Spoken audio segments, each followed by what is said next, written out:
Assalamualaikum warahmatullahi wabarakatuh. Kali ini saya akan jelaskan kimia dalam kehidupan sehari-hari, subtopik tentang materi.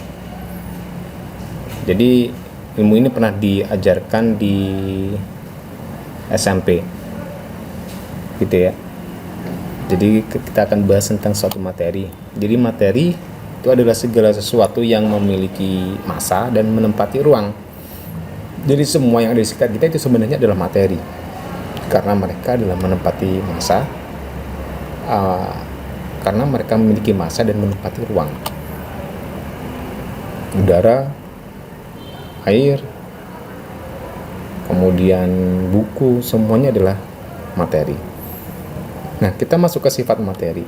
Sifat materi tentunya ada dua ya, yang pernah kita bahas, yaitu sifat fisika dan sifat kimia. Kemudian kita tambah lagi dengan sifat intensif dan sifat ekstensif. Sifat fisika, ya, sifat fisika itu menunjukkan keadaan fisik suatu materi, seperti titik leleh, titik didih, massa jenis. Jadi sifat yang melekat pada suatu materi. Sedangkan sifat kimia ini terjadi perubahan materi menjadi materi lain. Cirinya adalah terjadi perubahan materi menjadi materi yang lain. Contohnya mudah berkarat dan reaktivitas. Berikutnya sifat intensif. Sifat intensif ini adalah sifat yang tergantung pada jumlah. Contoh, jika saya melarutkan gula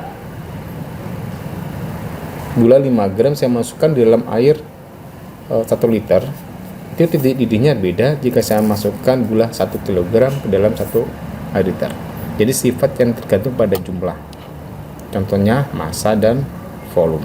Jadi mendidihkan air volume 1 mili atau 1 liter dengan air volume 2 liter itu sudah beda titik didihnya. Kemudian sifat ekstensif itu adalah sifat yang tidak bergantung pada jumlah. Contohnya warna dan massa jenis. Sifat ekstensif ini seperti rasa, ya, berapapun jumlah gula 1 kilo, 1 gram itu rasanya pasti akan sama, yaitu manis. Jadi sifat ekstensif adalah sifat yang tidak bergantung pada jumlah.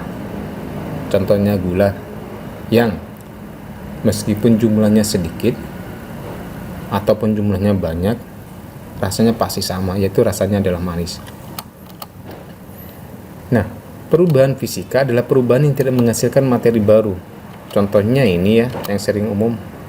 Ada gula dimasukkan ke dalam air, itu sebenarnya adalah perubahan fisik, tidak terbentuk zat baru.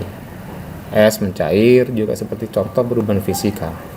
Nah, ini sering kita dapat pada waktu belajar di SMP, perubahan fase padat cair, cair gas, gas padat, atau sebaliknya. Ini semuanya adalah perubahan fisika.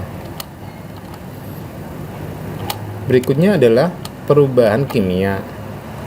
Perubahan yang menghasilkan materi baru. Contohnya adalah apel yang kita gigit biasanya akan mengalami oksidasi. Nah, reaksi oksidasi ini terbentuknya ada warna coklat, ini menunjukkan terjadi reaksi kimia atau perubahan kimia. Kemudian kembang api. Kembang api terjadi namanya reaksi pembakaran, terjadi reaksi kimia yang sangat cepat. Nah, perubahan kimia dicirikan dengan adanya reaksi kimia. Ciri-ciri dari reaksi kimia itu adalah perubahan warna, perubahan suhu, pembentukan endapan, dan pembentukan gas.